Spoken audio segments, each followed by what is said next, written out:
Eu acho que a gente pode ir, Nádia. Podemos, né? Podemos. Já temos depois, e o pessoal vai se acostumando a entrar sempre 10 minutos depois. Isso, exatamente. Mas nós já temos aqui outros companheiros que chegaram para nos fazer companhia, a nós e aos nossos mentores que aqui estão, para nos ajudar a abençoar o nosso esforço, como nós agora nos colocamos diante de Ti, Mestre, nossos pequeninos corações elevando-se perante o Teu, para agradecermos, gentil amigo, a misericórdia de aqui estarmos na condição em que estamos, e a proteção que sempre nos dispensas, rogando-te ainda, Jesus, estendas essa proteção por sobre todo o nosso planeta, por sobre todo o nosso conjunto de esforços aqui no ICEB, trazendo, Jesus, sob a tua luz, os nossos queridos mentores, representados por Deolindo Amorim e por Jorge Andréa, e ainda, Mestre, rogando-te permissão para que o manto de Maria também se estenda por sobre todos nós, e tua mão, tua inteligência possam agora descer por sobre a nossa querida Rosa Rita Martins, que nos traz o seu estudo na noite de hoje. Guarda-nos hoje sempre, Mestre, como sabemos que temos sido guardados, e abençoa-nos com alegria divina hoje e sempre, que assim seja.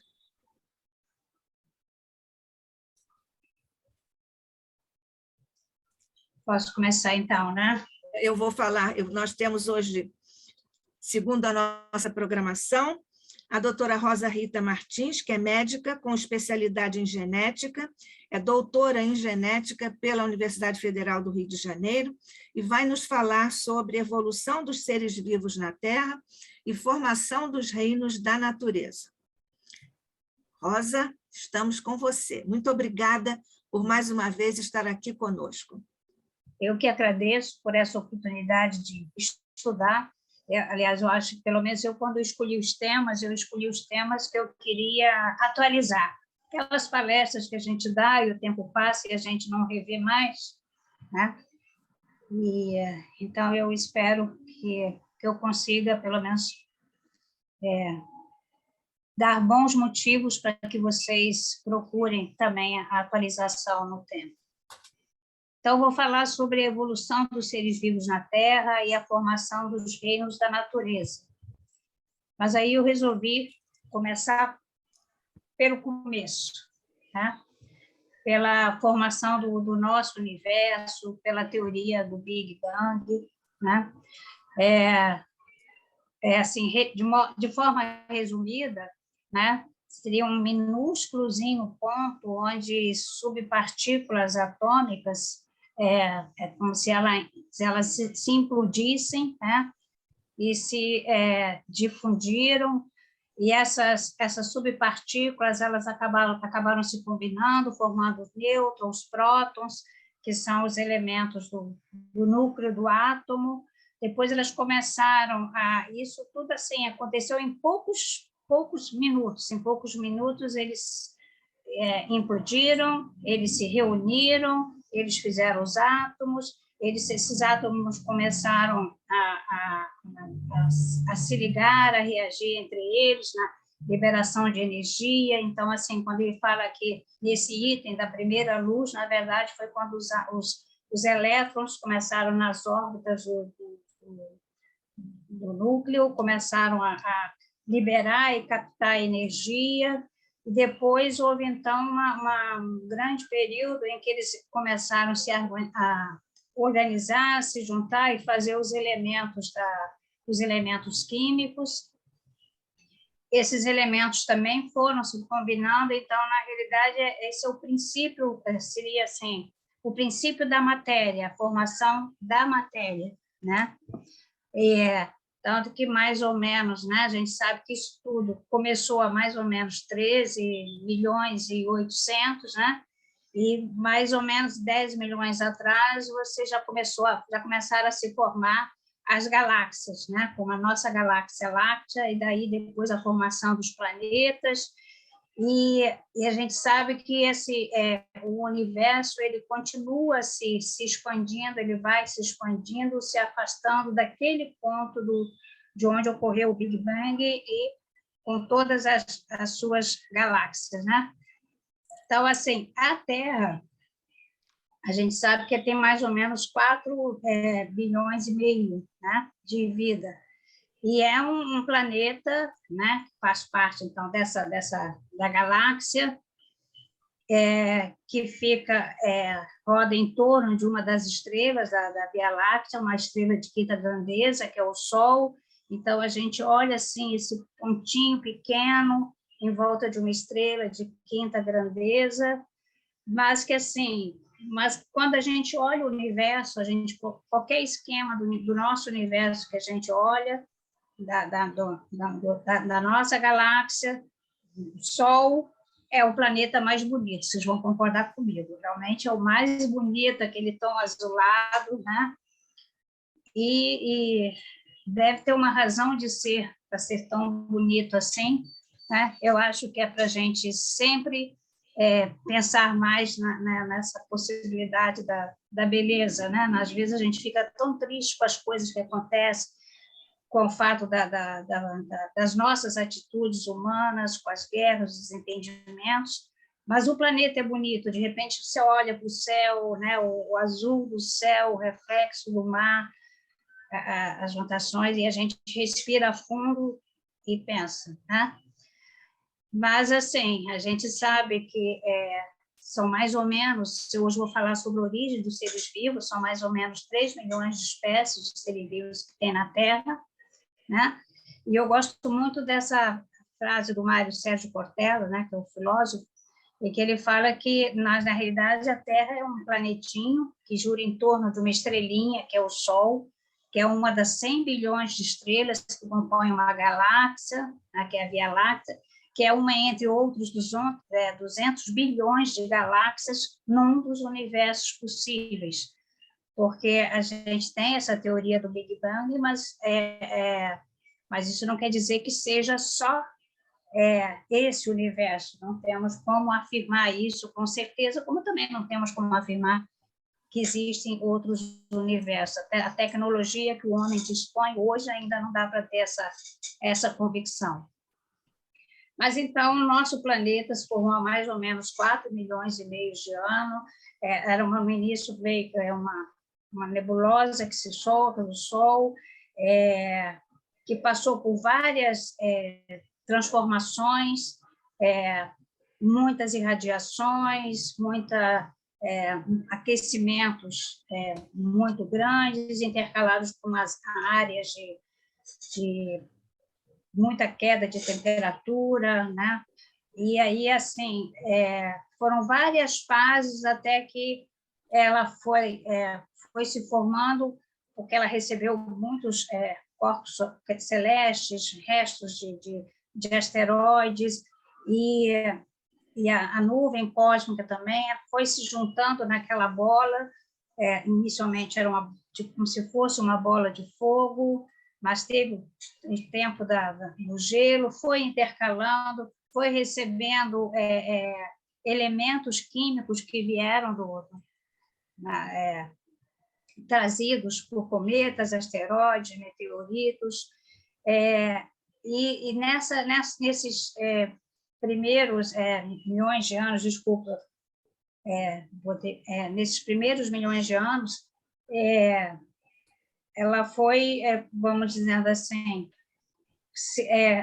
pela ação da gravidade, ela foi se solidificando em torno do centro da Terra, que era muito quente, mas em determinadas eras, esse fogo que tinha lá dentro saía pelos vulcões, aí reaquecia a Terra de novo, mas essa elevação de temperatura, queda de temperatura, tudo isso foi importante até para que esses elementos químicos fossem chegando, gases, poeira cósmica, que trouxeram uma série de outros elementos químicos e que foram, então, dando origem à constituição do nosso planeta.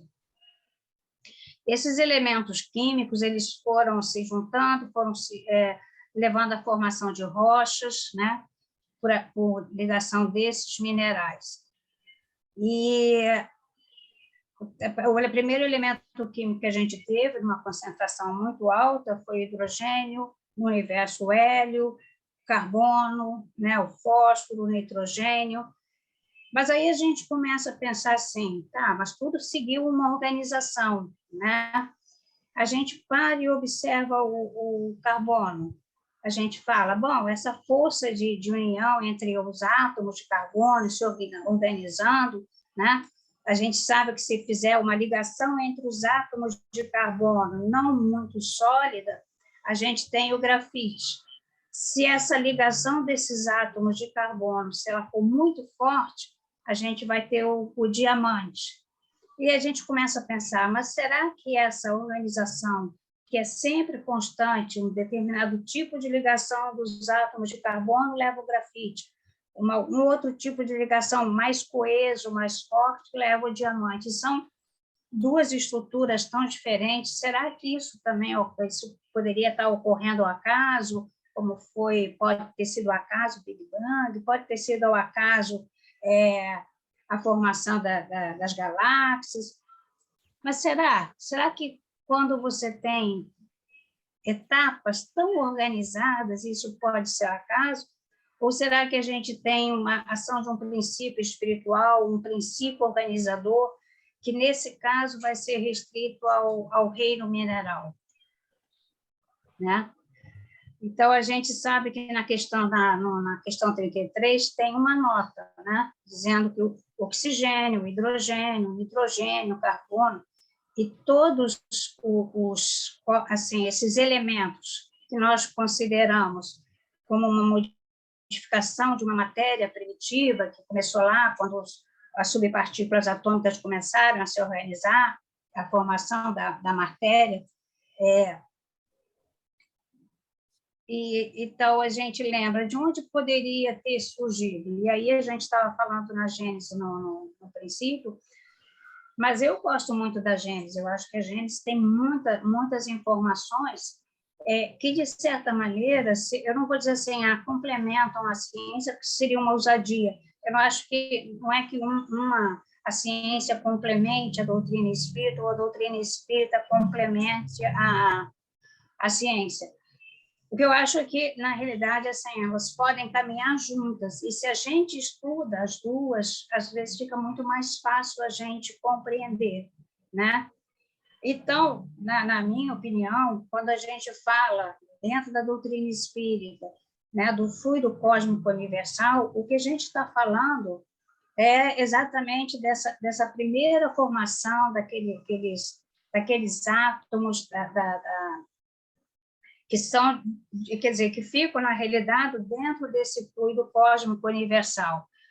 Porque quando eles chamam matéria elementar primitiva, cujas modificações e transformações constituem a inumerável variedade dos corpos da natureza, né? Tal como eu falei do exemplo do carbono, mas a gente vai ver que uma série de outras moléculas foram formadas a partir desses elementos químicos. Então, como princípio elementar do universo, ele assume dois estados distintos: o da eterização ou imponderabilidade, enquanto quando a gente tem só as partículas subatômicas, o núcleo, os elétrons isolados, na realidade você tem como se fosse uma eterização, né? Você não tem uma massa para se medir. À medida que esses elementos químicos eles vão se organizando, eles vão formando moléculas, depois as moléculas vão formando proteínas, ou eles foram se ligando e formando as rochas, como a gente vai ver daqui a pouquinho. Então, a gente começa a ver que eles podem existir também numa forma de eterização, empoderabilidade, mas também pode existir com uma matéria mais compacta. Então, assim, isso que ele fala ali, assume dois estados distintos, da eterização, que seriam essas ligações mais leves, mais fluídicas, ou a imponderabilidade, que se pode considerar o primitivo estado normal, e o da materialização, ou da ponderabilidade, que é, de certa maneira, consecutivo àquele. Porque tudo na natureza é constituído por átomos. Tudo que nós vemos à nossa volta, seja matéria, ou seja o nosso corpo físico, que também é matéria, mas aquela porção de perispírito que está ligada à matéria, né? Tudo isso é composto por átomos, né? Os átomos, a gente sabe que eles têm um núcleo, onde você tem os prótons, os nêutrons, que, por sua vez, são constituídos de subpartículas, os quarks, e tem os elétrons, que ficam nas órbitas, né? Hoje em dia, você tem um esquema do átomo mais atual, seria esse, em que, na realidade, você teria no centro o núcleo, e você teria as camadas dos elétrons, quer dizer, as camadas onde os elétrons se colocam. Quando eles pulam de uma órbita para outra, eles liberam energia, então aquela primeira liberação que a gente teve lá na formação do universo, na realidade foi dada exatamente esses pulos dos elétrons, depois o retorno deles à órbita com a liberação de energias como o quanto, como os fótons. Então, e toda a nossa Constituição, se a gente fosse ver, né, na Constituição do corpo físico, a gente vai ver que o que a gente tem na realidade são esses átomos, né, formando os elementos químicos. Então, assim, a gente sabe que o hidrogênio tem só um elétron, o hélio tem 2 elétrons, e você vai por assim adiante e dando o número, né, do átomo de acordo com o número de elétrons que ele tem.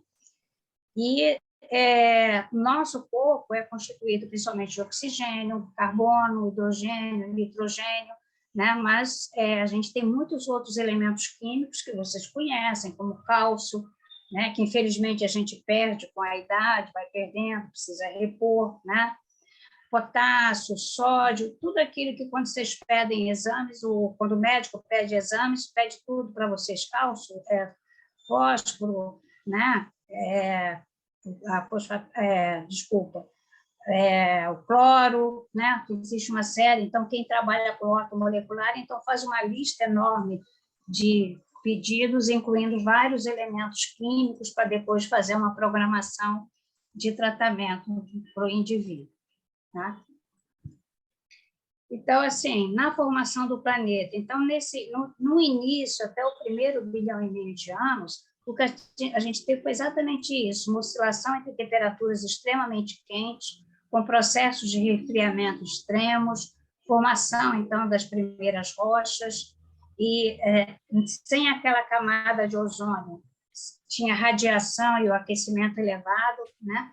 E isso ajudou na interação dos átomos, né? Do hidrogênio, oxigênio, carbono, nitrogênio, fósforo, formando, então, as primeiras moléculas primitivas. Essas primeiras moléculas, na realidade, elas foram se reunindo e deram origem às pedras, às rochas, né? O silício é um elemento químico, que é uma constituição das rochas, né? E aí foi formando minerais como o quartzo. No início da formação do planeta tinha muito pouco oxigênio, né? Então a possibilidade de se fazer água era muito pequena. Mas, assim, com aquele superaquecimento, sempre evaporava a água, mas depois ela retornava. Aí foram se formando pequenos bolsões de água pela ligação de 2 átomos de hidrogênio com um átomo de oxigênio. E assim foram se formando todos os elementos químicos. Houve, quer dizer, quando você fazia aquele esfriamento do planeta, ficava um tempo, né, com aquela temperatura baixa, mas, de repente, os vulcões, né, submergiam, começavam a lançar aquela lava quente que vinha do centro da Terra, aí reaquecia, né? Então, assim, a gente acreditar que no início da Terra já pudesse ter moléculas como aminoácidos, que são moléculas mais complexas, é difícil a gente imaginar que elas poderiam conviver com essas variações. Mas elas chegaram à Terra, né? Trazidas pelos restos de corpos celestes e poeiras estelares. Aminoácidos são estruturas extremamente importantes para o nosso corpo físico, que são elas que constituem as proteínas. Proteínas é tudo no nosso organismo, que formam as membranas nucleares, as membranas celulares, os hormônios. Então, todo o nosso organismo tem os seus trabalhadores. Os seus trabalhadores são as proteínas. E para fazer as proteínas eram necessários esses aminoácidos que chegaram trazidos por esses corpos celestes, pela poeira estelar. Da mesma forma, se acredita que tenham chegado as moléculas primitivas de material genético, porque, assim, no planeta em formação, dificilmente você teria como fazer moléculas mais complexas e estáveis. Então, o mais provável é que realmente elas tenham vindo, e hoje a ciência já mostra que isso realmente é possível. Então, quando chegaram essas moléculas primitivas de material genético, então deram origem às primeiras bactérias que a gente vai ver aqui no iniciozinho do correr do nosso estudo. Tá? Antes, eu falei que os aminoácidos provavelmente vieram trazidos. De qualquer maneira, em 1953, Stanley Miller ele conseguiu fazer em laboratório, uma pesquisa que ele fez, colocando um tubo de ensaio, né, um trabalho bem interessante, aquecendo e esfriando, e então ele colocou hidrogênio, amônia, que é nitrogênio mais hidrogênio, gás metano, carbono. Ele tentou ao máximo reproduzir aquilo que você teve no início da formação do planeta, no primeiro tempo, nos primeiros tempos. E ele aplicou, então, uma corrente elétrica, a mistura, que fez com que ele conseguiu fazer dos 20 aminoácidos que são importantes para a constituição do corpo físico dos seres vivos, ele conseguiu fazer 4 aminoácidos. E, a partir daí, ele disse, realmente pode ser que, pelo menos, parte desses aminoácidos tenham se conseguido formar na Terra. Então, assim, na questão 63 do Livro dos Espíritos, a gente vai ver que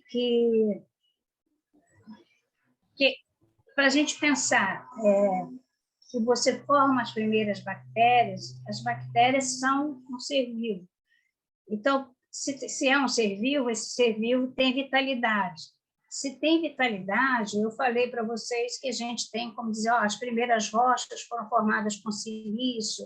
Olha, os elementos químicos foram se organizando, foram fazendo moléculas, e as moléculas foram se conglomerando, deram origem às rochas, às pedras. As moléculas de hidrogênio se ligaram com o oxigênio, conseguiram fazer os primeiros locais de água no planeta.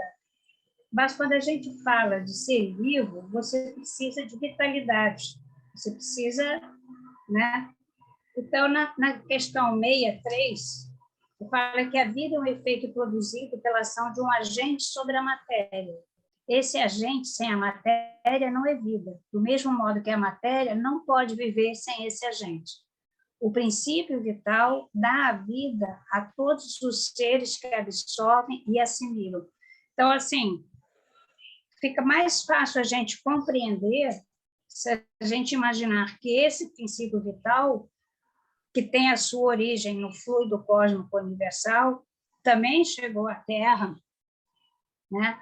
E começou a interferir, já que se você tinha uma molécula de material genético, se você tinha elementos químicos, então você já tinha aminoácidos, os aminoácidos estavam chegando também, principalmente os aminoácidos essenciais, que fazem as proteínas. Então, você tinha condição de fazer uma matéria, mas precisaria, então, desse princípio vital para vitalizar essa matéria, né? Então, na Gênesis, lá no capítulo 10, a gente lê que o princípio vital é ativo no ser vivente, e esse princípio se acha, se acha extinto no ser morto. mas nem por isso deixa de dar à substância propriedades que a distinguem das substâncias inorgânicas, das substâncias que não têm a vitalidade. Sem o princípio vital, o oxigênio, o hidrogênio, o azoto, o hidrogênio e o carbono, a única coisa que esses elementos poderiam formar eram minerais e água, né? Mas nunca formar células que tivessem vitalidade, né? Ou que pudesse ser considerado como seres vivos. Hoje se acredita, né? Essa teoria começou com Alexander Risch, que falou sobre a teoria, o mundo do RNA, que a primeira molécula de material genético que chegou, né, à Terra foi o RNA mensageiro.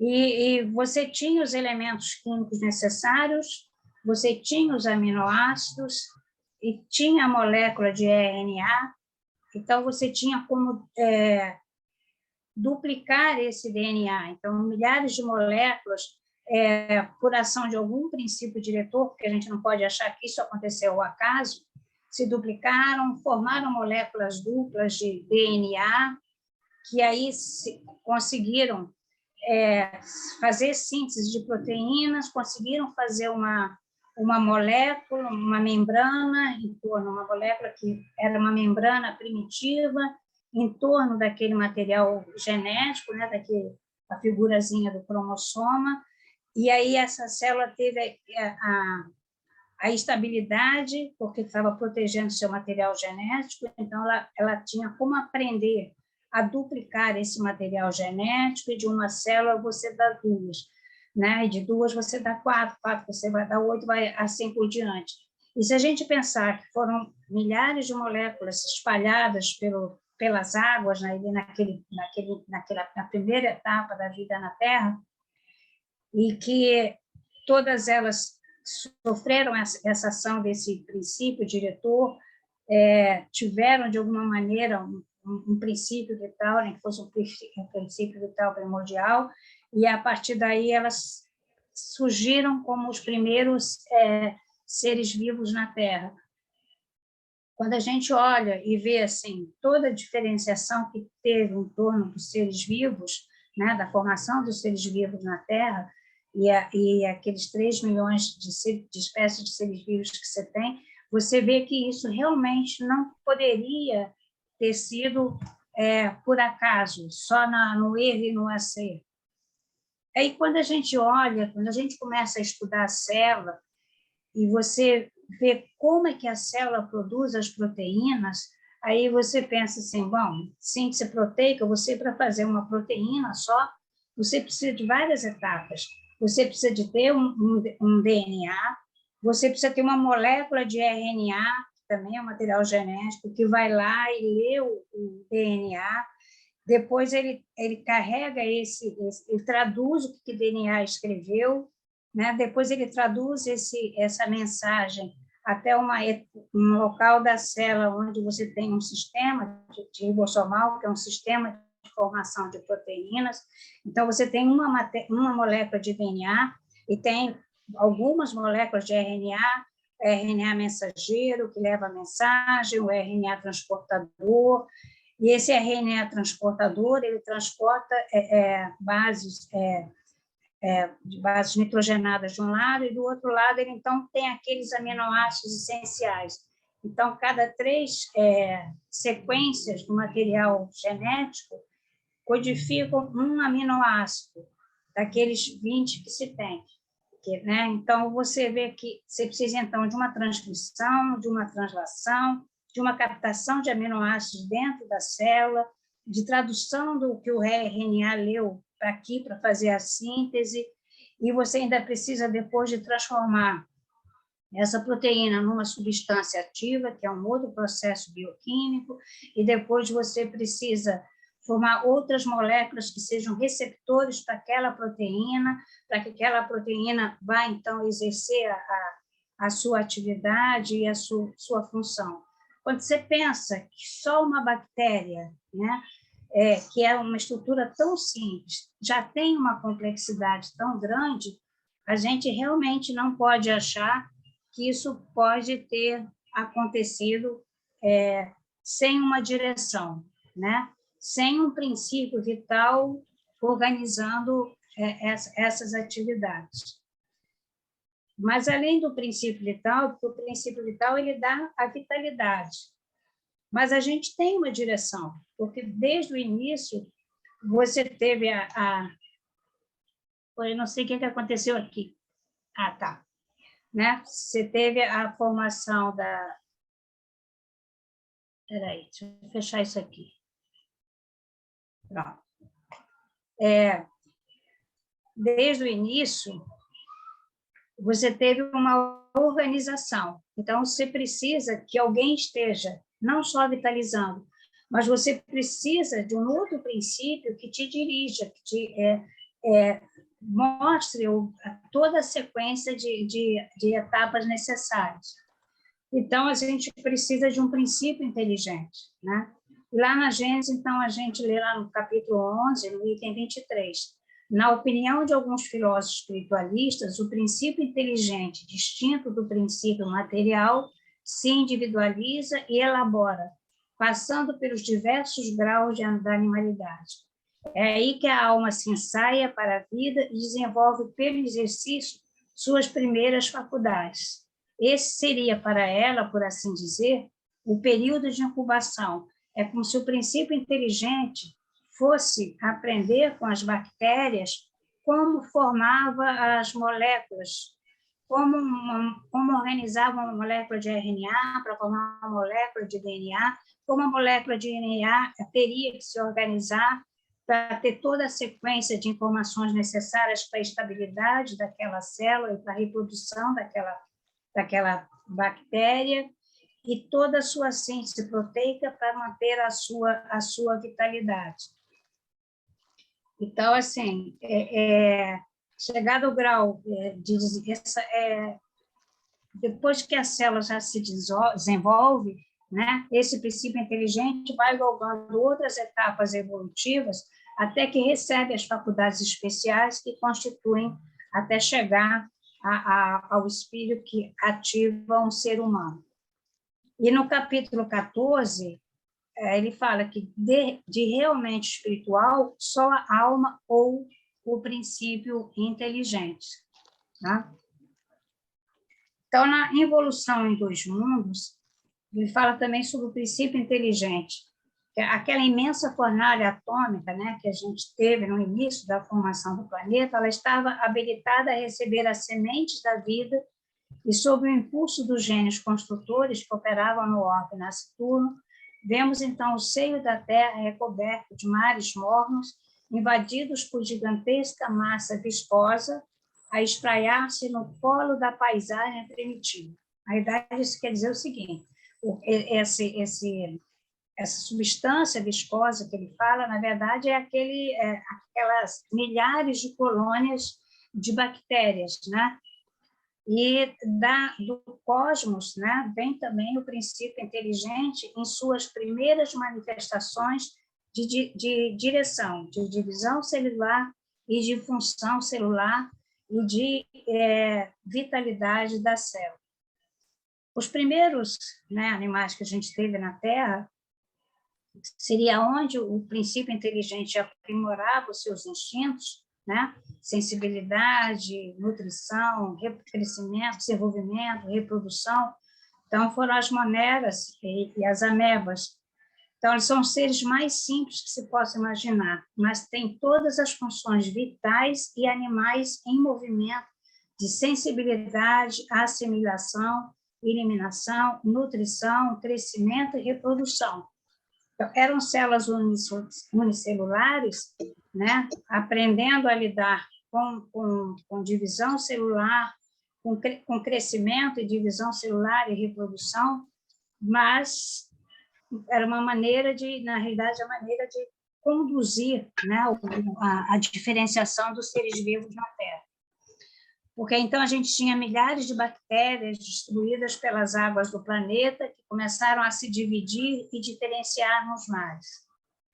A reprodução por divisão celular, né, que as bactérias elas duplicam o DNA e cada bactéria vai dar origem a 2 bactérias. permitia a continuidade e a evolução das bactérias primitivas. Para a subsistência do princípio inteligente, era preciso concordar em dividir seu material genético, era preciso da reprodução. A evolução dessas bactérias primitivas foi variada.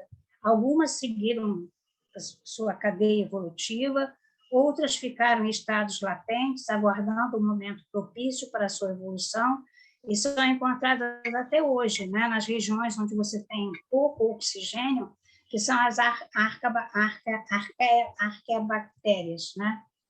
Então, assim, elas existem até hoje, e mostrando que, na realidade, houve todo um processo evolutivo.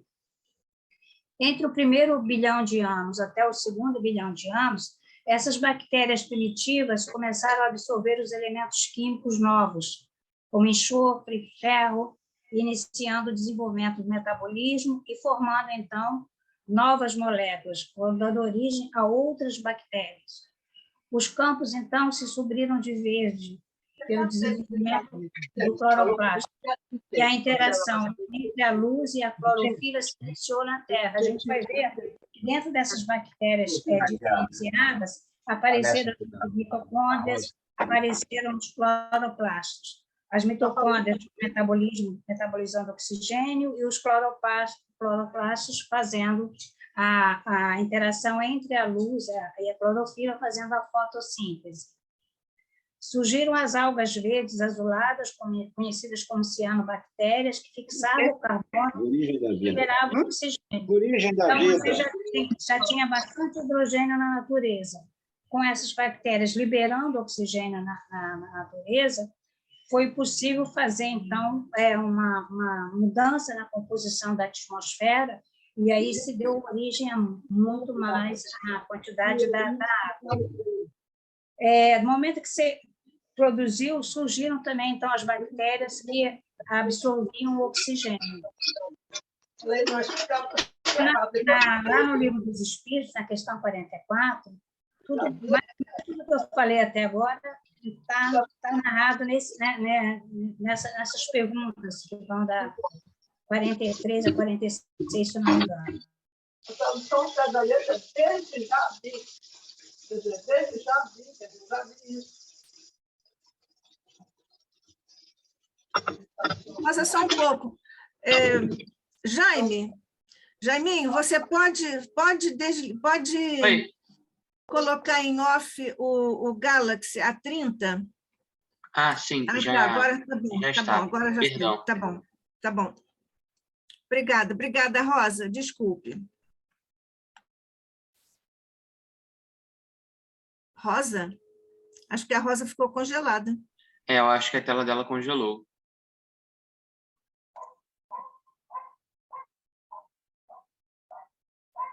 Acho que ela caiu. A internet deve ter caído para ela. Porque a apresentação acabou, né?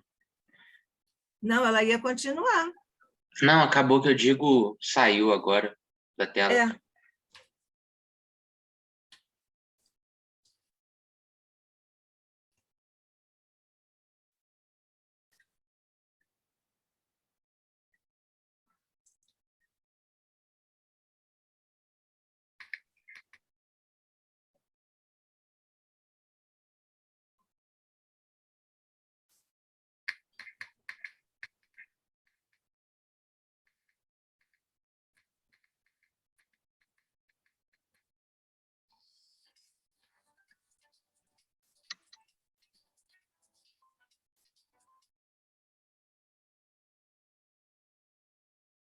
Será que ela vai conseguir retornar?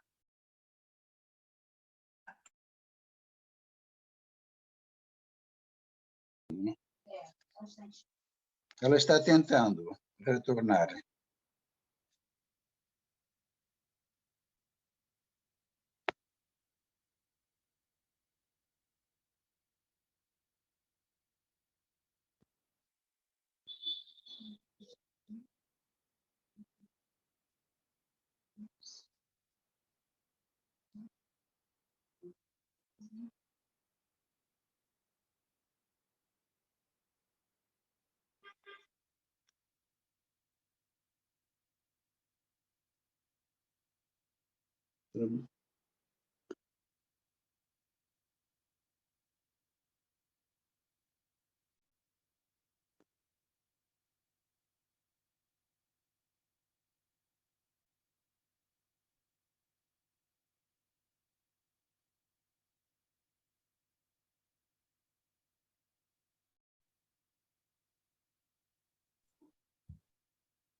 Rosa, você está nos ouvindo?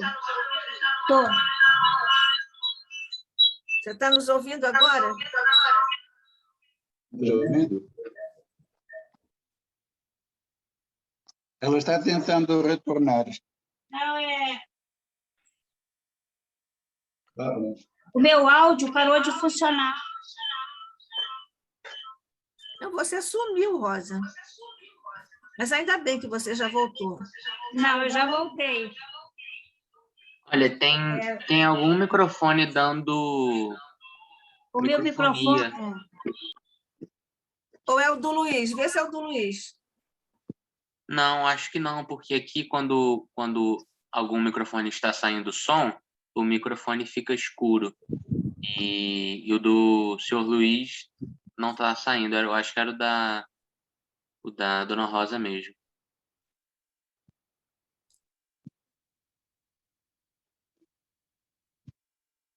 Será que foi? Vamos ver. Vocês.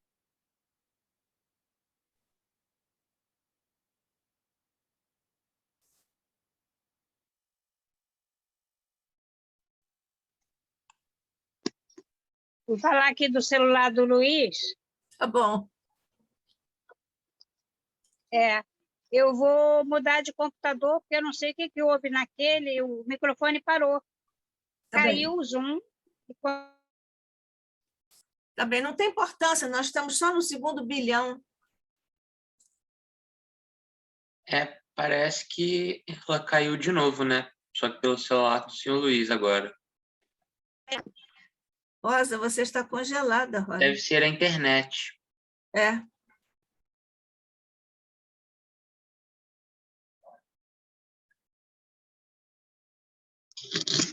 Ela voltou para o computador dela. Voltou.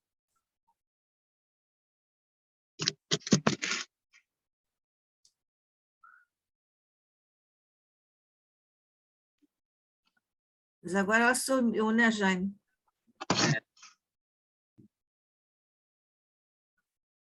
Ela vai trocar de computador. Mas ela foi para o teu celular, né, Luiz? Pois ela, sim, foi para falar com vocês. Sim. Mas ela está voltando. Ela vai trocar de computador, porque no computador que ela estava, o fone sumiu. Sim. Então, disse para vocês esperarem um pouco, Sim. tomarem um cafezinho, que ela vai ligar outro computador. Tá bem.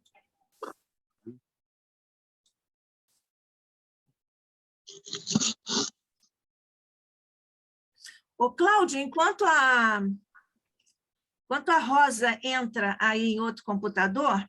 Alô, Cláudio? Ouvindo você.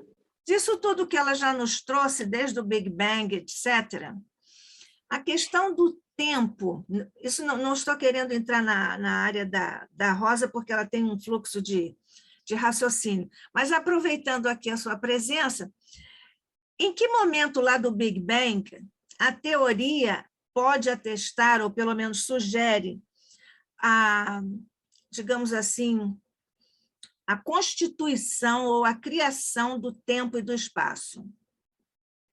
Pois é, Nádia, isso é interessante, porque se acredita que no Big Bang, né, então, a grande explosão, a ideia que nos vem à mente é que a matéria se expande no espaço como uma granada, né? Então, a granada é constituída de vários pedaços e, quando ela explode, então aqueles pedaços se expandem no espaço. Essa é a interpretação comum que vem na nossa mente de imediato. Mas, na verdade, não é bem isso, né? Porque o Big Bang ele é a expansão do espaço. Não é a expansão da matéria no espaço, mas é o próprio espaço. Então, é ali que deu o surgimento ao espaço, né? E essa interpretação ela já não é mais tão assim, tão como troquei de tela aqui para eu ficar olhando para vocês melhor. Então, essa interpretação ela não é tão natural para nós, quando nós pensamos que o espaço se expande, né? O espaço tem origem. Mas ali, e naquele momento do Big Bang, que tem origem no espaço. Então, o que ela falou ali das partículas depois formando os átomos, aquilo é decorrente da expansão do espaço. E naquele momento é que teve surgimento do tempo também. Então, o tempo não surgiu antes nem depois. Por isso que a pergunta, né? O que existia antes do Big Bang? Essa é uma pergunta que não faz sentido, porque antes do Big Bang não tinha tempo, então não tinha antes, né? Então, essa é o nosso pensamento comum. Então, quando nós vamos interpretar o Big Bang, a expansão do espaço, o surgimento do tempo, nós precisamos nos abstrair dessa interpretação comum que nós temos. E é aí que surge, né, assim, material para nós analisarmos a nossa existência, a existência do espírito. Por isso que nós colocamos sempre a evolução como temporal, né? Então, a evolução do espírito é uma questão temporal. E da última vez, se não me engano, em algum momento nós estávamos discutindo isso aqui nesse app, que a evolução ela não é temporal, a evolução espiritual. Então, nós dizermos Jesus é um espírito mais velho, é irmão mais velho, isso não faz o menor sentido. Porque quando nós falamos em termos espirituais, não existe irmão mais velho ou irmão mais novo, porque não existe tempo. Quando nós falamos da criação, meu Pai cria sempre, né? As palavras de Jesus, nós precisamos entender que isso ele falando para nós. Agora, para Deus não existe o sempre, porque sempre é uma questão temporal também. Então, não existe um sempre para Deus. Não existe um sempre para o Espírito. Uma coisa que eu também me bato muito é a questão do espírito imortal. Espírito não é imortal, certo? Porque a imortalidade ela só existe quando você contrapõe com a mortalidade. Então, se espírito não morre, espírito também não vive. Então, e como a Rosa bem colocou no início, né, falando da vida, que a vida material que tem que estar associada com o princípio vital, que é matéria, princípio vital e matéria são duas coisas que vão se manifestar na vida orgânica, na vida física. Isso não é válido para o espírito. Então, é válida para o meu corpo, é válido para o seu corpo, mas não é válido para mim ou para você como espírito. Porque o espírito ele não precisa de princípio vital para viver. E aí, como não precisa de princípio vital, o princípio vital também não acaba. Então, por isso, falar de vida e morte para o espírito é alguma coisa que também não faz muito sentido. No corpo, tudo bem, na matéria, porque a matéria tem fluido vital, ela está viva. Acaba o fluido vital, aí ela está morta. Aí tá bom, aí eu posso dizer que meu corpo está vivo, certo? E o corpo daquele lá que está lá na funerária está morto, porque eu estou comparando o meu corpo com o corpo daquele que está lá na funerária. Agora, com o espírito, nós não temos essa comparação. Então, não tem espírito que morto. Então, por isso, não tem espírito vivo. Nós existimos. E aí nós vamos trazer nosso entendimento de espírito, não como espírito vivo, vida de espírito, espírito imortal, nós tratamos como existência. Eu existo, você existe. Você está viva? Você não está viva. Eu não estou vivo. Nós temos uma existência. E essa existência, está atrelada à existência do próprio Deus. Então, como não existe tempo para Deus, também não existe tempo para mim, nem tempo para você enquanto espíritos. Existe tempo para o meu corpo, porque o meu corpo ele está atrelado a esse universo que deu surgimento ali no Big Bang, como bem a Rosa falou. O seu corpo está relacionado também com esse evento do Big Bang. Então, para o teu corpo tem tempo, e por isso nós envelhecemos, certo? Agora, para espírito, não existe. E aí eu vejo que isso é uma grande dificuldade que nós encontramos de nos entender como espíritos, porque nós analisamos o espírito como se fosse corpo. Apesar de dizermos que não é a mesma coisa, é uma veste, mas a forma como nós elaboramos o nosso raciocínio sobre o espírito é equivalente ao que nós elaboramos para o corpo, certo? E aí é que eu vejo a grande dificuldade, né, para nós espíritas de conceber a nossa existência como espíritos. Então, a nossa mente ela é toda compartimentada. E existe uma porção dessa mente que está diretamente relacionada com o nosso corpo. Então, eu estou falando aqui com você através dessa porção da mente que está ligada ao corpo. Por isso que eu me concebo como corpo, porque no final eu estou trabalhando aqui com essa porção que entende dessa forma, certo? Então, Só um eu, instantinho. Desculpa, Cláudio. Só preciso que ele me coloque como roster de novo. Aí você pode voltar, pode continuar, que está muito bom. Eu estou pedindo a ele aqui para te colocar, porque eu não sei se ele está usando outro a telefone. gente está só te Mas eu estou aqui esperando, tentando Rosa. fazer essa conexão. Não, mas com ele. continua, conclui seu raciocínio agora que está ótimo. Então, Só para avisar que a dona Rosa Rita Martins já está com um co-host. Desculpa, seu Cláudio. Ok. Tá bom. Ela já pode... Então tá ótimo. Ela já é hostess? Não, Sim, Cláudio, sim. termina a tua ideia, porque depois ainda vou te perguntar uma coisa sobre Aristóteles e Descartes, mas tudo bem. Se não for hoje, já fica adiantado. Pro outro dia. Não, mas a gente estava terminando só, porque nós trabalhamos com essa porção da mente que ela está relacionada com o corpo. E essa porção da mente, ela só entende corpo, né? E por isso é que nós temos todas essas dificuldades. Então, no final, o que a gente precisa, gradativamente, é quebrando esses paradigmas, tirar a ideia de que espírito vive, que espírito é imortal, que Jesus é irmão mais velho, né? Que o processo evolutivo é temporal. Então, só tirando esses paradigmas para nós concebermos um pouco melhor. Muito obrigado, fico feliz que a Rosa já esteja de volta. Rosa, deixa eu só pegar aqui uma caronazinha. Você disse que o tempo e o espaço, aspas, brotam com a explosão. Eu fui ao CERN.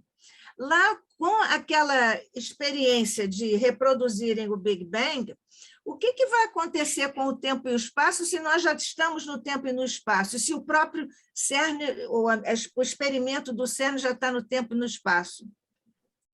É porque esse tempo e espaço a gente entende como um tecido. É o tecido espaço-temporal, né? E aí o que acontece? Esse tecido ele não tem uma existência fixa, é apenas um campo. Tá? Você vai entender esse tecido como um campo, então é um campo espaço-temporal. E nesse campo você pode fazer os seus experimentos. E isso significa que essas coisas acontecem não é apenas lá no CERN, quando eles fazem o experimento. Isso acontece no teu corpo o tempo todo. isso acontece no seu entorno. A matéria que constitui o seu lar, isso está acontecendo a todo momento. Porque o seu corpo, apesar, né, de nós pensarmos como moléculas, essas moléculas possuem um comportamento quântico. E então, isso que você observa no CERN, isso são processos naturais, eles não estão criando alguma coisa, eles estão reproduzindo o que acontece naturalmente.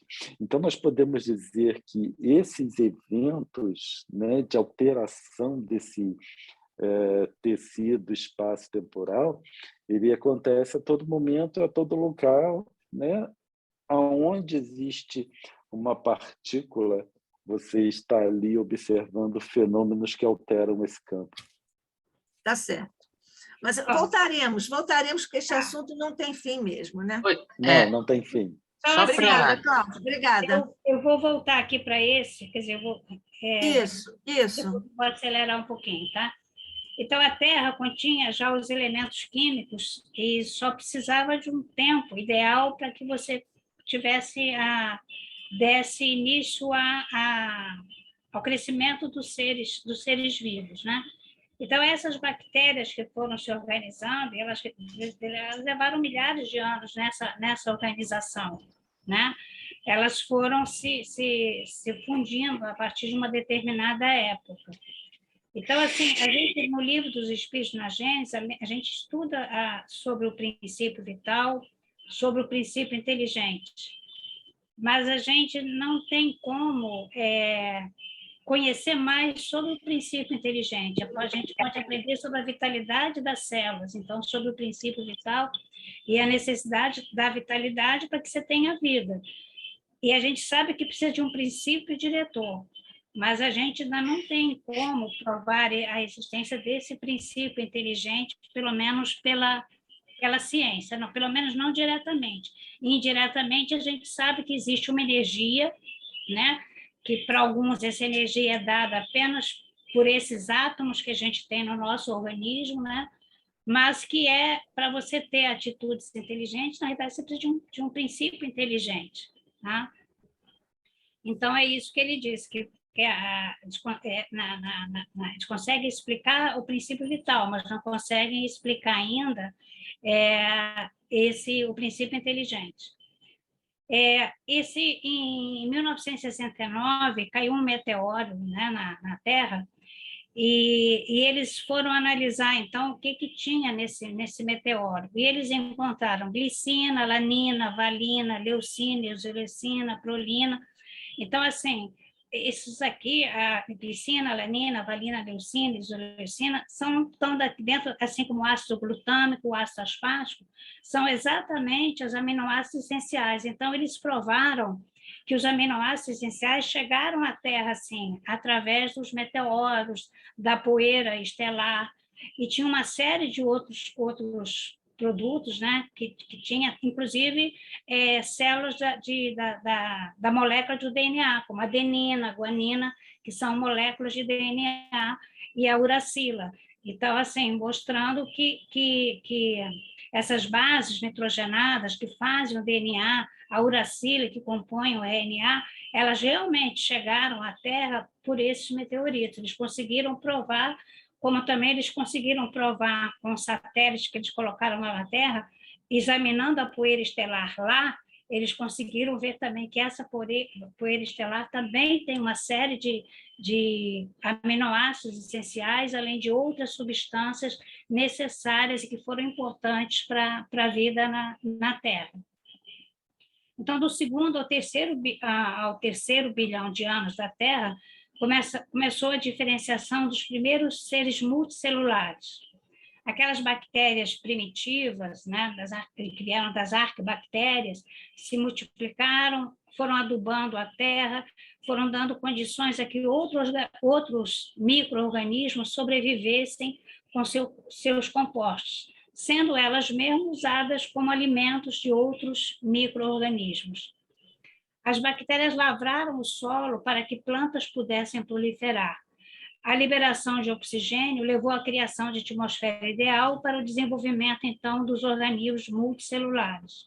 um grupo das bactérias primitivas não seguiu nenhuma cadeia evolutiva. Até hoje, né, tem regiões da Terra onde você tem pouco oxigênio do ar, esqueci o nome do lago, um lago que tem uma temperatura muito elevada, você consegue localizar lá dentro dele as arquibactérias, quer dizer, mostrando que realmente elas faziam parte da composição da Terra no início. A liberação de oxigênio e a energia criou, então, essa atmosfera ideal. Então, o que aconteceu? A gente tinha essas bactérias que a gente pode chamar de princípios anímicos em evolução, né? Que provavelmente tinham uma direção de um princípio inteligente, que englobaram outras bactérias que continham oxigênio. Então, as bactérias aeróbicas são bactérias que vivem em meio com oxigênio. Então, elas foram englobadas. Depois, essas bactérias englobaram também essas bactérias, as mitocôndrias. Na verdade, elas se tornaram em mitocôndrias, que são importantes para a energia e para o metabolismo e para a oxigenação das células. Mais tarde, seguindo esse processo, houve uma outra função de bactérias, que eram os cloroplastos, que faziam fotossíntese. Então, na realidade, daquelas bactérias primordiais, você acabou criando outras estruturas celulares que foram dar origem às células animais primitivas e às células vegetais primitivas, né? Então, a primeira expressão de solidariedade para a sobrevivência dessas células no planeta foi elas se unirem, né? se fusionarem, para que elas começassem a ter metabolismos mais complexos, né? Porque elas, tendo uma fonte de energia dentro delas, elas tinham capacidade de fazer melhor diferenciação celular. Então, assim, na evolução anímica, no primeiro capítulo, que ele fala sobre a vida, ele fala que acreditamos que haja uma certa quantidade de força vital distribuída por toda criatura que surge na Terra. É por filiação que se transmite a força vital. Então, as bactérias elas foram transmitindo aquele princípio vital. Aliás, só se manifesta nos seres animados, só nos que têm vida. Na planta mais ínfima, existe alguma coisa mais que no mineral, e essa alguma coisa não repara o corpo sempre nas mesmas condições. Essa ação reflexiva varia com a idade, integral na juventude, incompleta na velhice. É uma força que tende a diminuir até que se extingue. A gente sabe, né, que a gente tem o princípio vital até o processo da morte. A força vital por si só não bastaria para explicar a forma característica de todos os indivíduos, e tampouco justificaria a hierarquia sistematizada de todos os órgãos, sua sinergia em função de um esforço comum, visto serem eles simultaneamente autônomos e solidários. Nesse ponto é que incide o ascendente da intervenção do perispírito. Então, Gabriel Delany, ele defende que mesmo nas bactérias você já tem ali um início de perispírito, né? E é através do perispírito que o princípio inteligente que vai animar aquele grupo de bactérias leva a que você tenha siga todo aquele processo das leis organogênicas, da alimentação, da irritabilidade, da reprodução, né, que são importantes de fixidez do organismo, através das constantes mutações moleculares. Porque as mutações moleculares, naqueles primeiros DNAs, é que foram dando também a diversificação das espécies.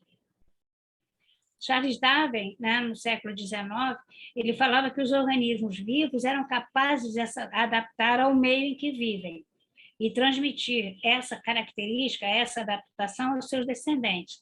A gente sabe que não é bem assim, ele até chegou perto do conceito, mas na época de Charles Darwin não se conhecia o genoma, não se sabia como o nosso genoma trabalhava. Hoje a gente já sabe que aqueles seres primitivos multicelulares que tinham uma organização melhor, que conseguiam ter umas funções celulares melhores, eles sobreviviam mais. E eram essas espécies que se reproduziam mais. Então, com o tempo, e foram sobrevivendo mais aqueles seres primitivos que tinham melhores características genéticas de sobrevivência, e eles é que se reproduziam. Então, assim, não, eu posso dizer que talvez provavelmente foi nesse início de vida na Terra que o princípio inteligente inicia esse processo de erro, acerto, recomeço para tentar acertar, registrando no seu perispírito primordial as experiências que ele tinha tido, sabendo, então, qual a melhor maneira de manipular, na próxima vez que ele estivesse animando um ser vivo, aquele material genético para que tivesse melhor sobrevivência.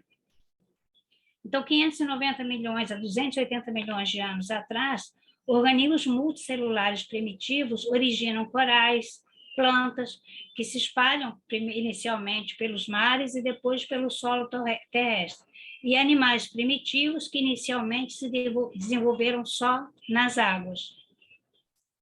248 milhões a 135 milhões de anos, a gente já tinha animais marinhos, então esses animais, à medida que a taxa de oxigênio melhorou na crosta terrestre, então surgiram os répteis, depois vieram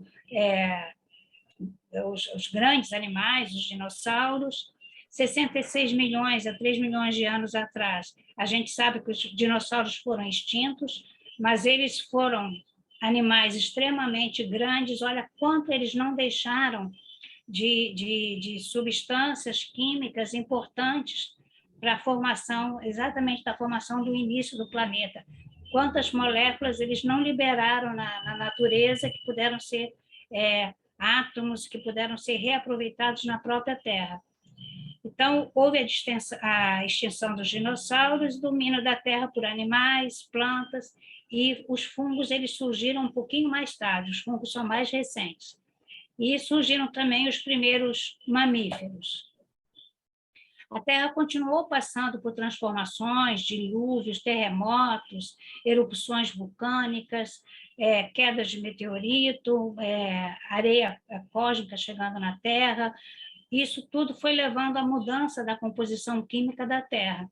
Até ter condições, há mais ou menos 7 milhões de anos atrás, surgiram então os primeiros antropóides, que foram os primeiros antepassados do homem, que surgiram então no tronco dos vertebrados. 2 a 3 milhões de anos atrás, uma ou mais espécies, porque a gente hoje acredita que isso foi em vários pontos da Terra, foi principalmente na África, mas em outros pontos também, um grupo desses antropóides desenvolveu um cérebro maior dentro do gênero Homo, dando origem aos Australopithecus. De 1,8 milhões de anos atrás até 400 mil anos atrás, a gente teve o Homo erectus, depois a gente teve o Homo de Neandertal, né? Nesses períodos todos, a gente sabe que houve 2 grandes migrações, né, desses antropóides que desenvolveram primeiro na África, depois que migraram para a Europa e para a Ásia, que passaram para as Américas e que depois eles foram surgindo outros, né, foram evoluindo, né? A gente sabe que pelo menos na Caminho da Luz eles falam sobre isso, que durante a vida no mundo espiritual haviam mudanças que foram sendo feitas no próprio perispírito desses espíritos que iriam reencarnar, levando ao desenvolvimento do homem na Terra, para que fosse modificando, trazendo mutações que modificassem a evolução do corpo físico, principalmente do cérebro. Então, o Homo erectus, de 1,8 milhões de anos até 400 mil anos atrás, depois de 250 mil, então, a 30 mil atrás, o Homo de Neandertal, e 200 mil a 130 mil anos atrás, surgiu na Terra o Homo sapiens. O Homo sapiens e o Homo de Neandertal, o Homo sapiens surgiu na África, depois foi para a Europa, e lá ele chegou a conviver com o Homo de Neandertal. Mas o que aconteceu é que o Homo sapiens ele conseguiu desenvolver uma forma de comunicação que o Homo neandertal tinha mais dificuldade de comunicação. Então, nessa convivência, o Homo sapiens acabou predominando, né? Acabou levando à extinção do Homo de Neandertal. Embora a gente saiba que está provado já que chegou a haver cruzamento entre os dois tipos de Homo, mas prevaleceu o Homo sapiens, né? Exatamente porque, pela comunicação, eles tinham melhor organização como sociedades. Então, para eles foi muito fácil dominar e acabar levando à extinção do Homo de Neandertal. Então, assim, do mesmo modo que o homem evoluiu, evoluíram todos os outros seres vivos que formam os reinos da natureza. Então, se você for olhar, você estuda toda a evolução filogenética dos cavalos, dos felinos, dos caninos, tudo isso você tem como ver como se deu a diferenciação de todos os grupos, então, de todos os seres vivos.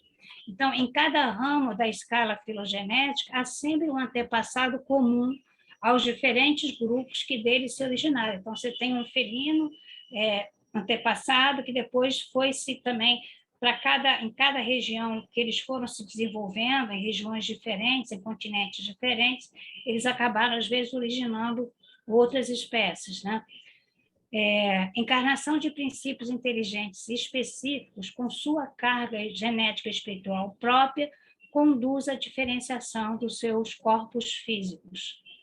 A Caminho da Luz, né, Emmanuel, quando fala sobre isso, ele fala que os antropóides das cavernas espalharam-se, então, aos grupos pela superfície do globo num curso vagaroso dos séculos, formando os pródomos das raças futuras, as entidades espirituais, imprimindo-lhe novas expressões biológicas. Então, ele fala, mais uma vez, ele fala sobre isso, das mudanças no perispírito que eram feitas no mundo espiritual antes da reencarnação, para ir preparando esses novos seres que renasciam na evolução do corpo físico, né? Na maturação, no crescimento, no desenvolvimento, principalmente do seio frontal no cérebro.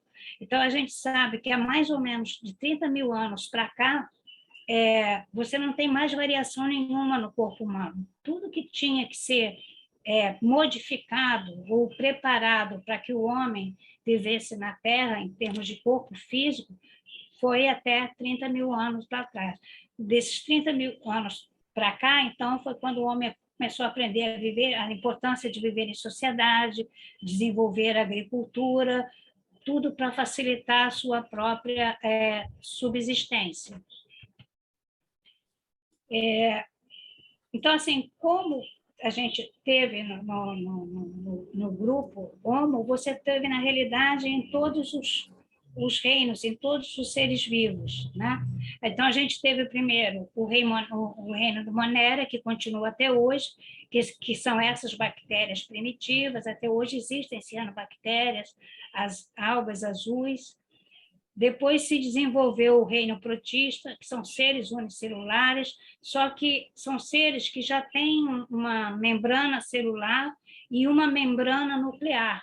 Então, assim, você olha uma giardia, por exemplo, né, que é um protozoário, ele tem uma estrutura celular organizada como qualquer uma das nossas células, né, com um material genético no núcleo, membrana nuclear, e todos os seus sistemas de funções celulares preservadas com todas as suas organelas, e as algas inferiores.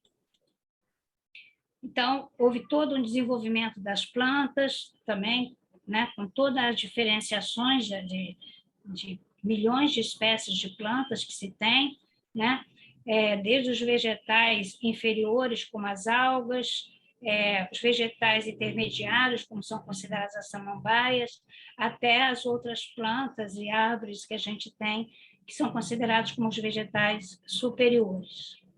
Então, tem o grupo animal, que você tem os invertebrados e os vertebrados, de onde se originam os mamíferos, estando o homem, então, no topo dessa evolução.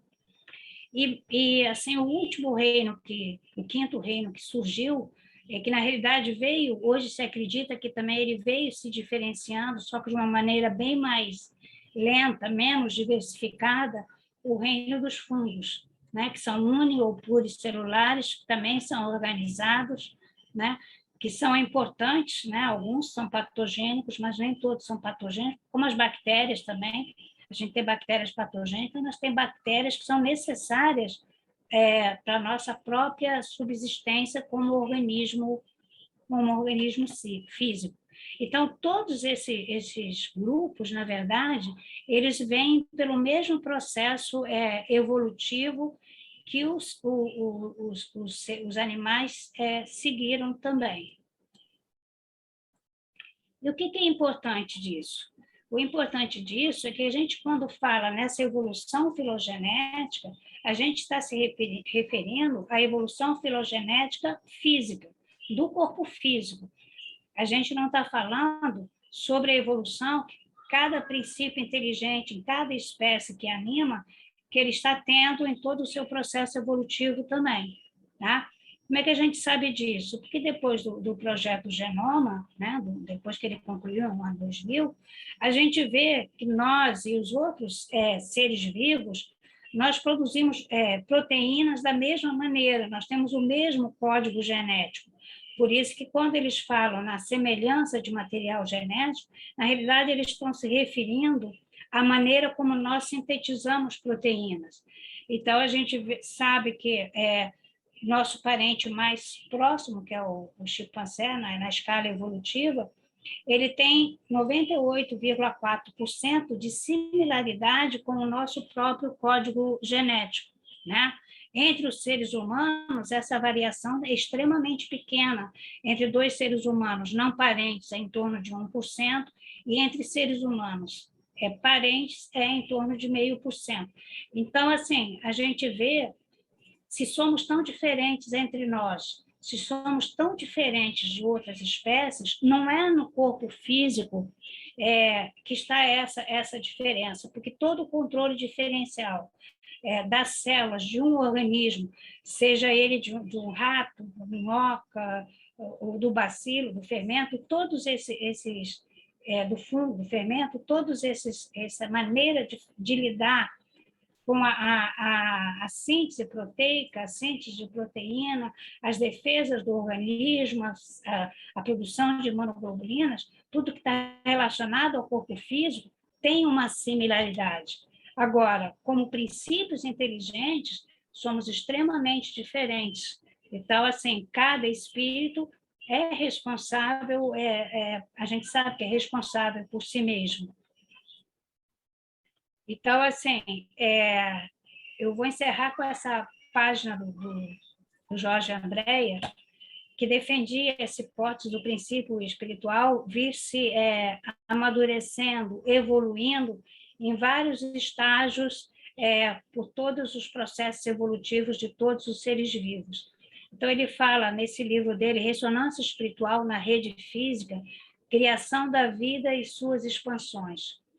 Podemos observar o princípio espiritual nas organizações minerais, respondendo pelas forças de atração e coesão de suas moléculas, alcançando os vegetais, cujo atributo estaria na sensibilidade celular, estagiando nos animais como aprimoramento dos instintos e despontando no hominal como um processo de conscientização plena.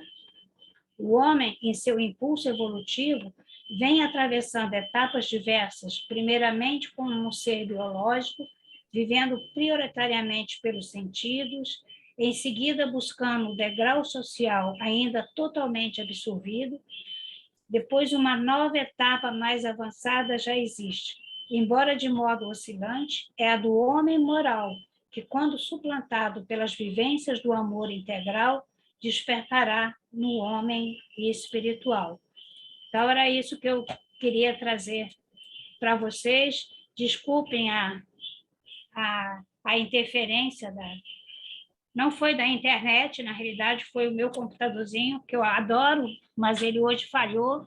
Então, eu vim para o antigo, porque nessas horas a gente lembra que o antigo está ali, né? é velhinho, mas funciona bem, né? Então... Ô, Rosa, o Cláudio disse que não existe velho nem novo. O seu Não, sim, computador o está tempo não ótimo. existe. O tempo é relativo também. Pois é, mas ele falou, não existe essa história de velho, não.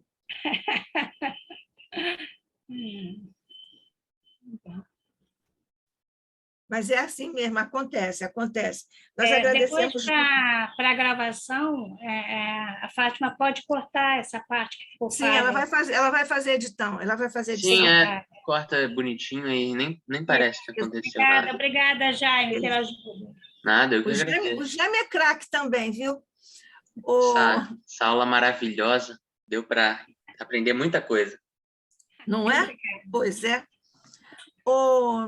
Rosa, foi uma coisa tão detalhada e tão específica que nós não temos aqui algumas perguntas. Alguém quer fazer alguma pergunta? Paulo vai fazer. Paulo, seu microfone. Paulo, seu microfone. Oi, gente. Eu vou me atrever e já pedindo desculpa pelo que eu vou dizer, porque isso aqui é um estudo, não é? Então, a gente não tem a obrigação de acertar as coisas. Então, eu gostei muito da explanação da Rosa, mas eu fiquei com o sentimento que estamos falando do mundo material, né, da biologia, de como as coisas evoluíram. Bom, aí eu estou dizendo, as coisas evoluíram, mas tem duas coisas nessa conversa.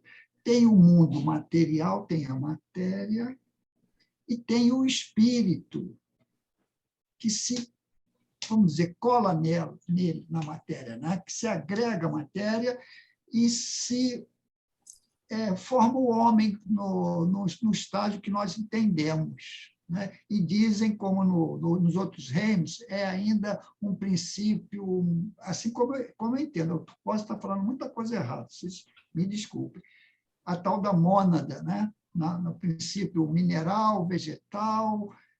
Então, nós estamos falando de relações, de coisas materiais e coisas espirituais, que para mim, são dois mundos completamente diferentes. E eles se entrelaçam.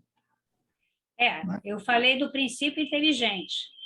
Certo. No homem, a gente fala do espírito, mas eu te falei do princípio inteligente. O que eu não posso definir aquilo que a gente não tem como saber, né? Como surge, como é formado, de onde vem o princípio inteligente. Falei do princípio vital, que dá vitalidade para as células, né? E para os seres vivos. Mas falei do princípio inteligente, sim. Eu falei que hoje até mesmo no meio espírita, embora tenha muita gente dentro do meio espírita que fala em alma-grupo, mas a Ivênia Prado lutou muito para que acabasse com essa história de alma-grupo. Ela disse que cada princípio inteligente vai dirigir o desenvolvimento da sua espécie, né? Então, assim, os animais, eles têm um espírito. Se a gente não quiser chamar de espírito, a gente chama de princípio inteligente, mas é dele, né? Ele vai tomar as reações dele, e a gente sabe disso. Quando a gente começa a ver o mundo animal, você vê que os animais, eles não agem em grupo, cada um deles, às vezes, toma a decisão do que vai fazer, né? Então, assim, o que eu não usei muito na palestra foi a palavra espírito. Eu podia ter falado, como eu não estava focando no homem, mas eu passei pelos processos evolutivos, mas apenas fui citando. É evidente que o homem, né, quando você foi nos antropóides, você foi evoluir, para formar o homem, você teve realmente a diferenciação, espíritos mais diferenciados, provavelmente, nem todos surgiram na Terra, a gente sabe que Kardec até defende que alguns espíritos seguiram todas as suas etapas evolutivas no nosso planeta mesmo, mas a gente não sabe como se formam espíritos, isso não tinha como saber, não se sabe nem hoje. E não sei nem se a gente vai saber nesse milênio, ou se a gente vai ter que evoluir muito para poder saber. Ou agora, então, nos animais, a gente ainda usa muito o princípio inteligente, né? Mas e quando a gente está falando de princípio inteligente, a gente está falando de espírito. Então, nos homens, o que aconteceu é quando aquele grupo de primatas foi se desenvolver mais para o desenvolvimento dos hominídeos, dos primeiros hominídeos, você teve a encarnação a encarnação de espíritos já preparados para encarnar no homem, né? Espíritos que estavam preparados, tivessem eles evoluído na Terra ou tenham vindo de fora. Mas você precisava fazer adaptações no corpo físico. Parte dessas adaptações foram feitas no mundo físico, partes foram feitas, né? É aí que Emmanuel fala em A Caminhos da Luz, nas cirurgias que eles fizeram no perispírito, de espíritos para reencarnar em corpos na Terra, corpos que iriam dar origem ao homem, né? Entendeu? Quer dizer, eu não usei muito a palavra espírito, mas estava me referindo ao princípio inteligente. É lógico que esse princípio inteligente nos homens é o espírito, nos animais também. Ô, Rosa, você disse... Ok, Paulo? Ok. Tá. Ô, Rosa, você disse assim, tudo, eu anotei, tudo na natureza é formado por átomos. Sim, tudo. Depois você falou na teoria do mundo de RNA, lá de Sim, que é Massachusetts. formado de átomos. Você pega aquelas... uma molécula, você decompõe uma molécula de RNA, você vai chegar em átomos. Sim. Aí essas moléculas primitivas, que são, entre aspas, um momento subsequente ou uma evolução do átomo, é isso? Poderia se dizer mais ou menos? Você vai juntando os átomos, tá certo? Aí você faz os elementos químicos, tá? Você pode sintetizar alguns aminoácidos, a gente sintetiza, nosso corpo faz alguns aminoácidos, outros a gente tira da própria natureza, né? Outros aminoácidos, e aí você precisa desses aminoácidos para você fazer as suas moléculas de material genético, de DNA, tá? O que é que a gente tira da natureza? Desculpe te interromper. Tem alguns aminoácidos que a gente tem nos alimentos, mas não tem no nosso corpo físico. Ah, tá bom, tá bom. Tá? Tem um exemplo aí bem corriqueiro para nós sabermos, não? Agora, de cabeça, assim, eu não vou me lembrar, então também não vou chutar. Não, por exemplo, uma berinjela, assim. Oi? Por exemplo, uma berinjela. Na realidade, essa diversificação que a gente tem de legumes, verduras, é porque a gente tinha que consumir de todas elas.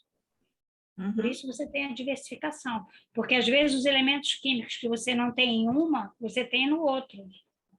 Né? Isso é uma coisa que a gente tinha que se acostumar, né, a fazer sempre. Variar o tipo de legumes que você come, né, exatamente para poder absorver, e as frutas para absorver todos os tipos de vitaminas, né? Eu falei de vitaminas e de aminoácidos. Isso. Né? É lógico que a fonte maior ainda é a carne, né? Mas a gente tem opções. Sim, mas nós que não comemos carne, nós tiramos de outros elementos e ficamos ótimos. Sim, você tira dos legumes, dos grãos, das frutas, você tira, com certeza. Mas aí a minha questão era a seguinte, então, se tudo na natureza é formado por átomos, depois, então, por via de consequência, tudo na natureza é formado por moléculas primitivas de RNA, pode-se dizer isso? Tudo na natureza é formado por RNA? Não, na realidade, assim, a gente... Não, peraí.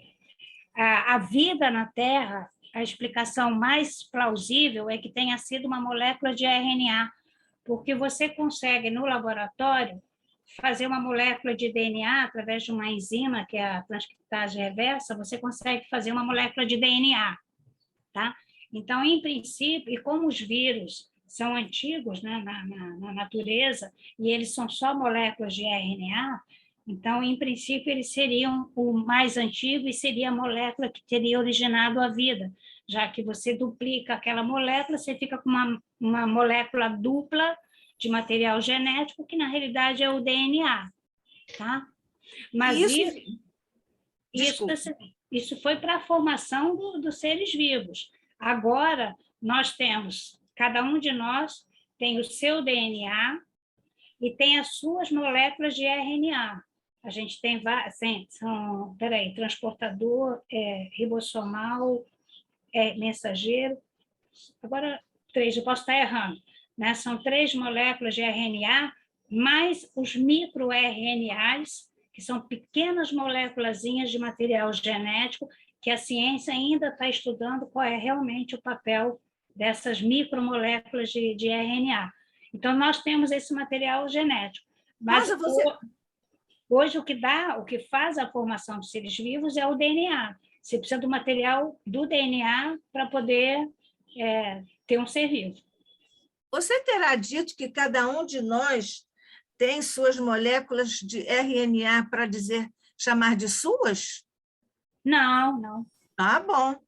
Ah, bom. Então, é todo mundo igual, todo mundo igual. Todo mundo igual. Não tem. Os macacos fazem o DNA e usam o seu RNA igualzinho a gente. Tá. Os outros mamíferos também, então não tem. As plantas também fazem síntese também, né? Então não tem. Tem cromossomos como a gente. Em A Caminho da Luz, o Emmanuel nos fala de uma substância pegajosa que veio do espaço para a Terra, para então dar início à vida. Seria, nesse momento, uma espécie de intersecção com as moléculas primitivas de RNA? Não, aí, ele, nesse caso, quando ele está falando nisso, que ele fala nessa substância meio pegajosa, assim, na verdade, ele está se referindo às bactérias. Porque tem uma possibilidade, a gente fala assim, as bactérias podem ter se originado na Terra, mas elas também podem ter vindo em restos de cometa, de asteroides, na poeira estelar, né? Então, assim, cada vez que algum órbita se desintegra lá no espaço, né? O material dele é espalhado. Então, o que ele fala é que esse material ele pode também ter vindo do espaço, né? A gente pode ter tido bactérias alienígenas, a gente não tem como saber isso, que vieram dar origem de material genético na vida, na Terra.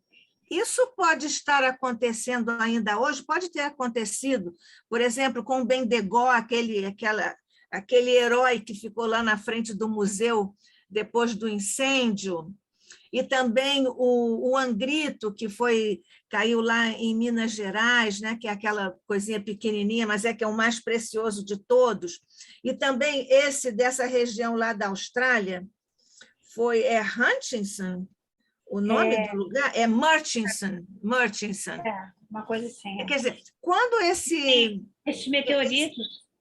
Sim, esses meteoritos podem ter trazido micromoléculas de DNA, né, já prontas para serem sintetizadas. A gente não tem como saber. Essas hipóteses todas existem. Quer dizer, podem estar trazendo novas bactérias de outros locais externos ao planeta. Por isso que eles tomam todo aquele cuidado quando esses pedaços de satélite caem na Terra, primeiro eles isolam tudo, veem se não tem radiação, porque existe o risco deles trazerem radiação, né? Depois eles se paramentam todos e vão colher amostras de lá para ver se tem alguma bactéria, alguma coisa que pudesse ser tóxica para a gente. E por isso que eles pedem para ninguém pegar restos de meteoritos quando caem, eles tentam isolar a área para que ninguém pegue, né? Pois é, mas você sabe que tem gente que já guardou meteorito até sem saber que era, colocou na sala, não é isso? Colocou na mesa da sala um tempão. Poderia ter trazido também ali bactérias, a gente nunca sabe. Pois é. Que coisa muito linda, né? Você falou alguma coisa sobre a evolução do cérebro? Como o objetivo da palestra não era a evolução do homem, eu fui começar, quando eu terminei essa palestra, eu devia ter uns 50 e poucos slides. Aí eu comecei a tirar, né? Porque já que não era a evolução do homem em si, né, seria só até os reinos da natureza, eu tirei. Mas a gente sabe, né, que você vai, a partir dos vertebrados, né, você tinha um cérebro ainda muito primordial, que era só um tronco cerebral. Depois, nos hominídeos, eles começam a ter desenvolvimento de outras partes do sistema límbico, de outras partes do cérebro, foram se desenvolvendo até que nos antropóides você começa a desenvolver mais o seio frontal, né? Mas não falei sobre isso hoje. Não, não, foi um comentário ad latere que você fez. É que eu não anotei aqui o elemento que não, eu falei que segundo Emmanuel, em A Caminho da Luz, é que ele fala isso, né?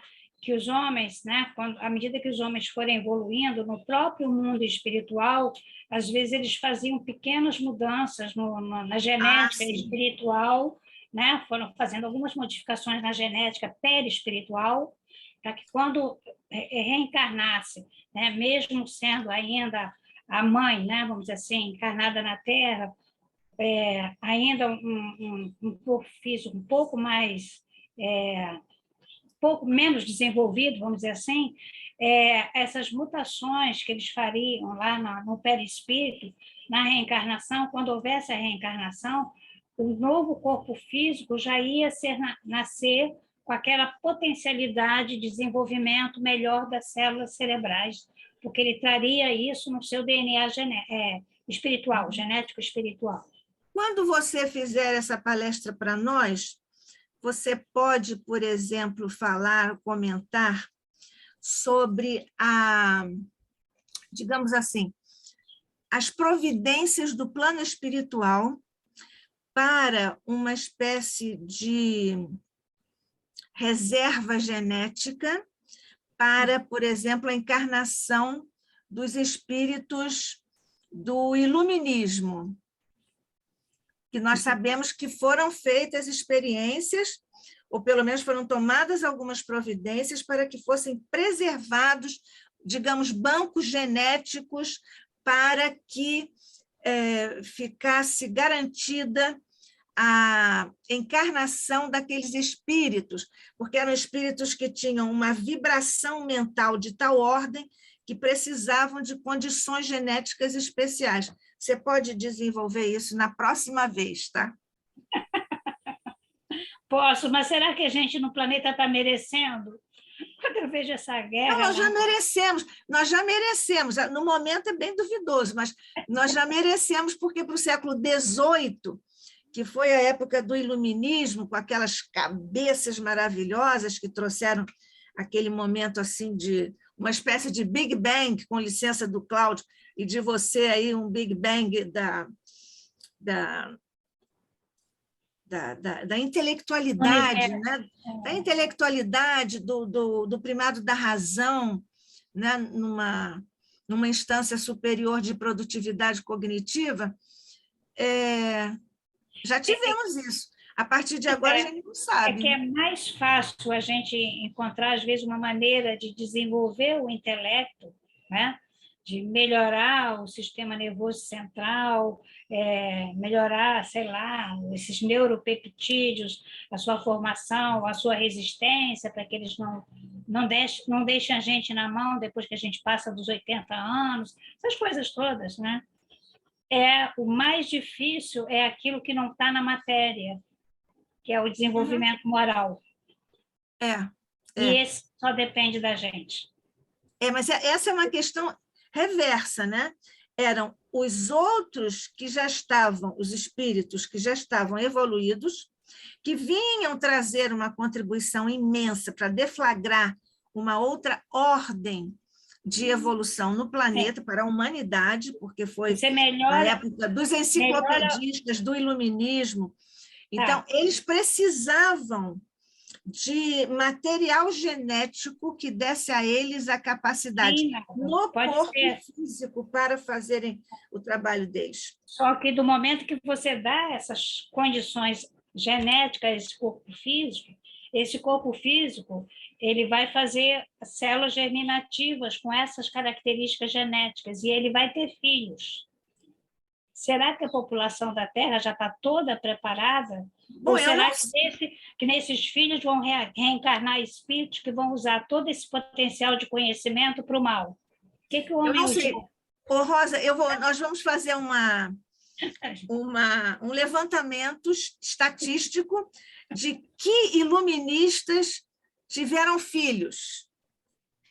Você vai encontrar a maior variabilidade possível dos filhos deles. Porque também depende da mãe, né, Rosa? Depende do material genético do casal. Você dá um Pois é, potencial de exatamente. desenvolvimento, de raciocínio para um espírito que às vezes vai usar aquilo para o mal, aí vai ser pior para a Terra do que bem. Ok. Eu acho que é por isso que a gente ainda, quando acontece essas coisas que a gente está vendo agora com a guerra da Ucrânia, a nossa capacidade de destruir é tão grande ainda que eu acho que os espíritos estão pensando de retardar a tal evolução do 3º milênio para o 4º ou 5º, para dar um tempinho Pois mais é, mas, que a gente aprende. Mas você veja que a humanidade resolveu grandes questões quando chegou ao ponto da saturação do mal, né?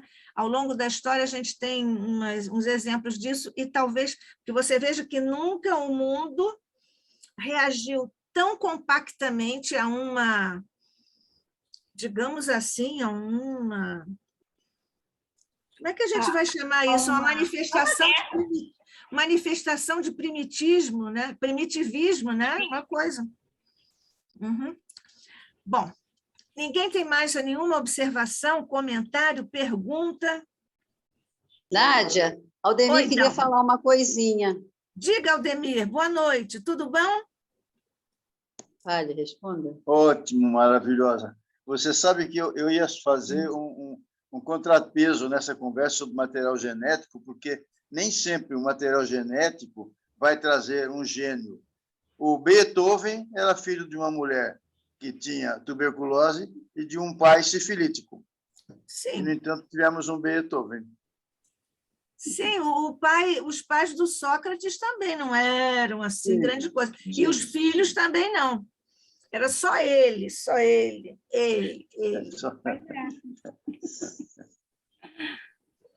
Desculpe interromper. Mas foi ótimo, obrigada, Valdemir. Fique sempre conosco, hein, Rosa? Eu acredito mais nas mudanças perispirituais que você faz, às vezes, na expressão daquela carga genética que você tem. Sim, porque o espírito vai influenciar. Isso. É mais na expressão do que propriamente você melhorar muito o DNA de uma espécie, às vezes. Porque, inclusive, lá no Livro dos Espíritos e tudo está a influência do espírito sobre a matéria. Isso. Não é isso? E a física quântica hoje também fala nisso. Depois o Cláudio disseca isso para nós. Depois ele vai falar para a gente do observador e da experiência. O observador interferir na resposta da experiência. Isso, pois é. Então, se nós não temos mais perguntas, podemos encerrar, Rosa? Sim.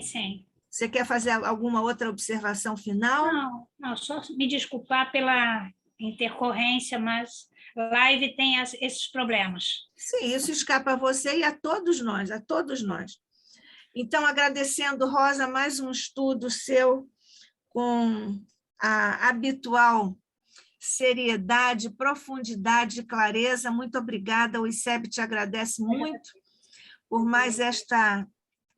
Hein? Não, eu que agradeço. Por mais esta palestra que você nos trouxe.